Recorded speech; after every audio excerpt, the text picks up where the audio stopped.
grew up with 4 athletic older siblings. So pretty much from the time I could walk, I was tagging along. I was on ice skates by age 3.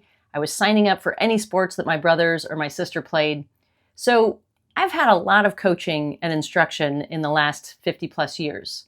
But recently, I've come to the conclusion that the way I was taught techniques and skills in various sports was not the best way. And if you're somewhere near my age or even younger, I'm guessing this may be true for you too. There is a newer style of teaching and learning that I think is perfectly suited for pickleball. In the last 2 years, I've looked at dozens of journal articles, listened to hundreds of podcasts, and read this book and this book and this book from Rob Gray, a sports science researcher at Arizona State University. And I am firmly convinced that this theory of motor skill learning that has taken hold in the last 20 years, called ecological dynamics, is much better than the traditional way that I was taught. And this isn't to say that the traditional approach is wrong necessarily. It's just that multiple studies indicate that ecological dynamics is a better way. And by better, I mean training based on ecological dynamics principles is superior to traditional methods in how well athletes are able to transfer their skills from practice to competition. It's better at preparing athletes to be adaptable when faced with changing conditions in a game. It's more fun and more motivating for athletes, especially beginners. It's an approach that is customized to the individual and each person's specific abilities and limitations. It's better at reducing the risk of overuse injuries, and it's better in developing athlete skills in a way that they hold up under pressure. I know that this sounds like a lot to promise, but ecological dynamics can deliver. There's a lot to cover, so I plan to introduce these concepts in a series of videos. For today, I'm going to talk about 2 primary ideas: how skill is defined in ecological dynamics compared to the traditional method, and how we use information in order to inform our actions. Like I mentioned, this is particularly exciting for pickleball because it's rapidly evolving and it borrows from many other sports. The importance of that will make more sense after we dive in. So let's get to it. To understand ecological dynamics, it's helpful to start by identifying the assumptions we have about skill and motor learning that we've probably internalized from our previous experience as players or potentially as coaches. The first assumption we need to challenge is that skill involves being able to perform a correct or an ideal technique consistently. The second assumption is that we develop skill through repetitive practice.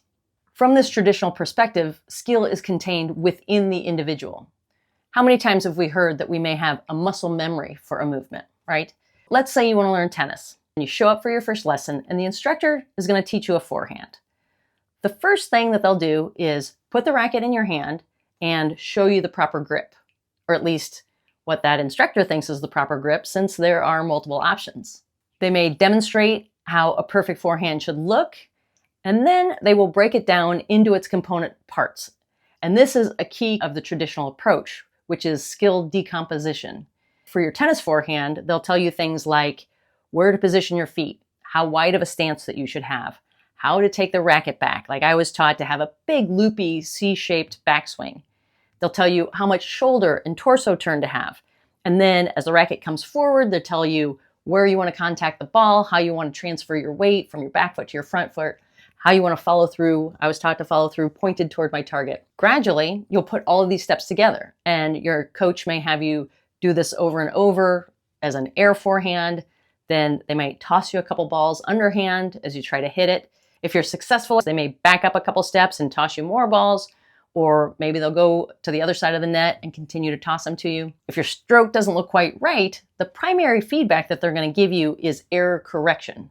They're going to tell you what you need to adjust, like move your arm this way, or straighten your arm, bend your knees. They're going to tell you how you deviated from the ideal.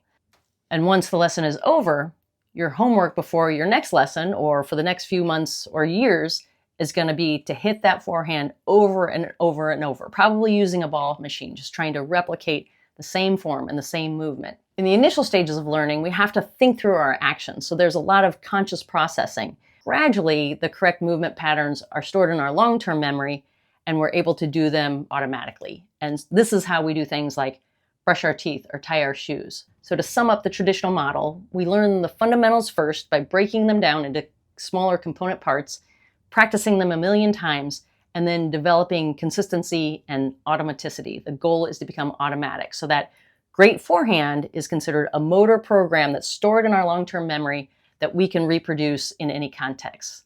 Does that sound familiar? As we shift to ecological dynamics, context, or specifically the environment in which we compete, matters. And it matters in how we define skill. This is the ecological part of ecological dynamics, which is rooted in ecological psychology. And one of the main premises of ecological psychology is that an organism and its environment have an interconnected relationship. From an ecological dynamics perspective, the actions of an athlete cannot be separated from the performance environment. The dynamics part of ecological dynamics comes from dynamical systems theory, in which this individual environment relationship is a complex interacting system, so that movement or change in one part of the system affects the whole. And skill, or skillful action, is situated in this athlete-environment relationship. It's not contained solely within the individual. In sports, the environment includes everything in our surroundings. Of course, the field or the court, our equipment, whether we have a power paddle or a control paddle, but also our environment. So the crowd that's around us, the weather, whether it's windy, whether it's hot, whether it's sunny, whether we're at altitude, all of these things have an impact on the athlete environment system. An obvious example is the different surface types in tennis. Clay courts play slower with bigger bounce, so they favor someone who has a lot of stamina and also hits with heavy topspin and likes to grind out long points from the baseline. Grass courts are faster with a lower bounce, so tennis players with big serve and volley games are at an advantage.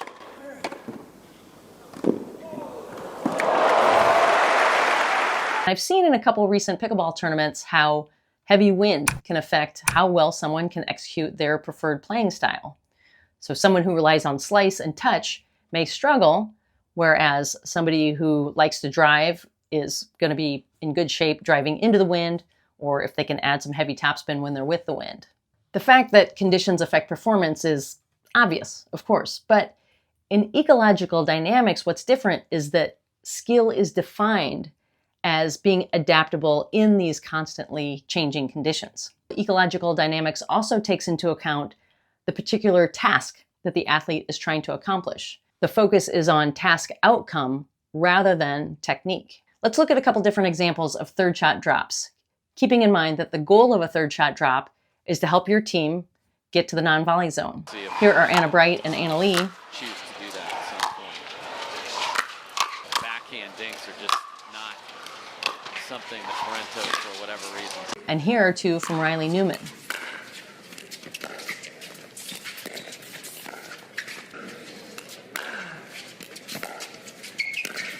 As a former tennis player, I'm drawn to the way Anna Bright and Anna Lee hit this shot because it more accurately fits my mental model of what a forehand stroke should look like. Before learning about ecological dynamics, I might have described Riley Newman's shot as unorthodox or atypical because it looks like he's shoveling the ball. But that doesn't matter in this approach because he successfully achieved what he was trying to accomplish. They all did. They are all demonstrating skill in their unique styles of play. And that's why ecological dynamics is so well suited for pickleball, and especially for new learners and people who don't have a racket sport background, because there is no right or wrong way to hit any shot. How you execute doesn't matter at all as long as you do execute. In ecological dynamics, motor tasks are viewed as problems to be solved, and there is room for creativity and individuality. So a skilled athlete is an effective problem solver. They attune to the changing information in the environment and they adapt their movement solutions to meet the task demands of the given situation. This brings us to a second key difference between the traditional and the ecological dynamics models, which is how we manage the information that dictates our actions. The traditional model is grounded on the information processing theory, where our brain is viewed like a computer or a central command center that takes in information and guides our actions in a linear sequence of steps. First is the stimulus identification stage, where we receive sensory input like hearing the ball contact our opponent's paddle or seeing it come toward us, and we identify it as the object that we want to hit. The second step is the response selection or decision-making stage, where we determine what motor action we want to take based on the stimulus, our goals, and our past experience. Third, there's the output or response programming stage, where we organize and execute the motor movement. Lastly, there is a feedback stage where we see the result of our action and allow for adjustments or refinements for the next time. This model relies heavily on attention and memory. We recall when we've hit a shot well, and when we do that repeatedly, we transfer that movement from our short-term memory to our long-term memory. And this generates a mental representation or a motor program for executing specific movements. And the idea is we can summon them whenever we want to do something like ride a bike or serve a tennis ball. But there are gaps in the information processing theory. For example, the sequential processing doesn't reflect that athletes frequently have to make immediate online adjustments in decision-making and actions. Think about how we have to adjust really quickly when the ball hits the net cord, or if we see an opponent shift their position, so what we thought was an open lane no longer is. Secondly, many researchers think that this theory is overly simplified. It doesn't take into account the complexity and variability of movements. Third, it doesn't explain how we can execute novel movements. If we don't have a memory of having done something, or we're in a new situation, like responding to that weird net cord ball, we find that we're still able to hit it. We're able to adjust without having a specific motor program stored in our memory of having done it before. The ecological dynamics approach is able to bridge the gaps of information processing theory. First, it doesn't require that we have a huge memory bank of past movements or previous experiences. The information that we need to act is available to us in the environment. And our perception of that information is not stored in our brains, it's embodied. And what I mean by that is we don't see the world in terms of its physical or material properties. We experience it relative to our individual capacities and the tasks that we're trying to accomplish. For example, when I look at this table, my immediate impression is not, oh, it's made of wood. It's about 32 inches tall and 28 inches wide. I don't see it that way. Instead, I perceive it as being a comfortable height where I can sit. It offers a flat surface where I can rest my trusted Blue Yeti and my felted wool ball. And in the world of ecological dynamics, these are called affordances. An affordance is an opportunity for action. So this table affords me the opportunity to rest my elbows. A chair affords us an invitation to sit. Embodied perception means that no two people experience the world the same way, because that experience is shaped by our abilities and our limitations. In support of this, there are several studies showing that hills looked steeper to subjects who reported being tired compared to those who weren't, or when subjects were asked to carry a heavy backpack. In another study, distances appeared longer to subjects who had a low blood glucose level compared to those who didn't. So embodied perception determines the affordances, the invitations for action that we pick up in our environment. Here's an obvious example. This is LeBron James. This is me. If we're given a task to put the basketball through the hoop 10 feet off the ground, LeBron James can look at that hoop and perceive an affordance to dunk the ball. At 5'4", with about a half-inch vertical jump, I don't experience a basketball court the same way that LeBron James does. The affordance to dunk is not remotely available to me. So I need to find other ways to accomplish my task of getting that ball through the hoop. In pickleball, it's not uncommon to see comments criticizing the way women play singles, that they stay back at the baseline too much and they don't get in and volley or approach off the return the way that men do, and they don't play cat and mouse. But most likely that criticism stems from whoever's viewing the players or viewing that singles match from their own affordances. Because Bobby Oshiro needs to approach her singles strategy much differently from Andre Diascu. We are constrained by our physical limits, by our skill limits, and that affects how we perceive the openings that we have to us in a game. And that will be especially important in the next video when we talk about how we teach others or how we coached, because it's critical that a coach take into account the players or that athlete's affordances, not, again, the ideal or what others are able to do. No matter how hard a coach leans on me or criticizes my play, I'm not ever going to be able to dunk a basketball. In a sports environment, we are continually assessing our affordances in real time. A soccer player or a hockey player has to determine if a gap in the defenders affords the opportunity to get through. A baseball player assesses whether a pitch affords the invitation for hitting. In ecological dynamics, our perception and action are coupled. They occur simultaneously, unlike in a sequence that we saw in the traditional method. Because the information we need to act is readily available to us in the environment, it doesn't require serial steps of cognitive processing for us to act. For example, if we visually detect that a ball is getting bigger, this means either that it's being inflated like a balloon or it's coming at us. We don't need to do a mental calculation of its trajectory, its speed, its spin, etc., to know when it's going to be close to us or close enough for us to hit it. Our visual sense of how the ball moves and changes relative to the background provides us all the information we need to guide our actions. This perception-action coupling also allows for quick adjustments. As information changes, like I mentioned before about a ball being deflected off the net cord, we can alter our movements because that information is right there for us. We don't have to calculate it. We don't have to compare it to a mental model. We just see it and we're able to perceive it and act. Taking this a step further, in ecological dynamics, perception and action are not just coupled, but they can be reciprocal. For example, we may take an action to gain information or to influence the system to open up new affordances. Here's another hockey example. Connor McDavid is trying to get through 4 defenders. It's hard to see any affordances. There's no clear opening. And yet he acts, he makes a quick move to his right that gets Nemeth to lean left. That creates a gap. He still has to beat the goalie, but another quick move to his left draws Georgiev over, so he's able to tuck the puck in the net off his backhand. What can you say?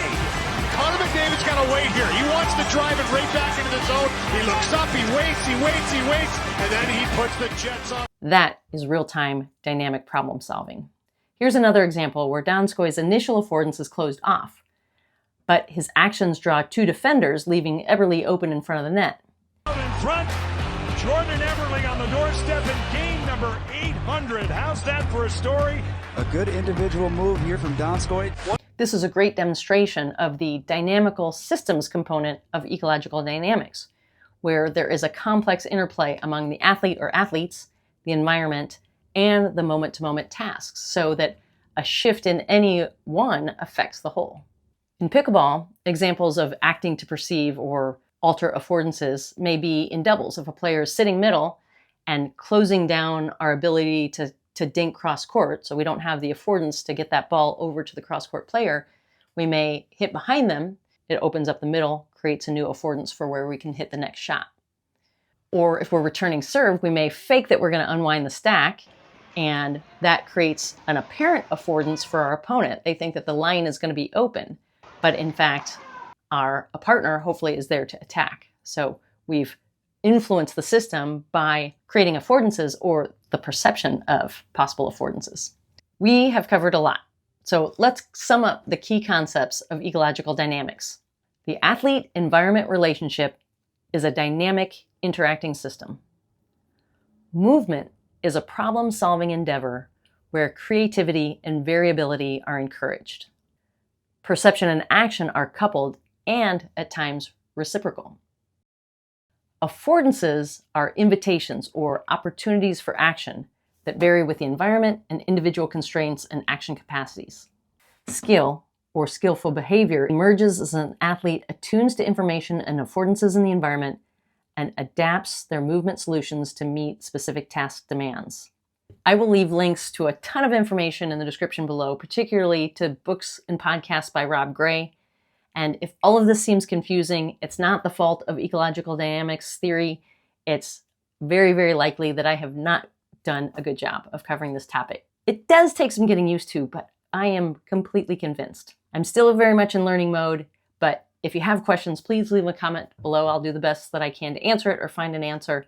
Next time, we will talk about the practical implications of having an ecological dynamics approach, and that is how we need to coach and instruct differently based on this model. And the payoff of it is better retention of our motor skills, better transfer from practice to competition, better resilience under pressure, and reduced risk of injury.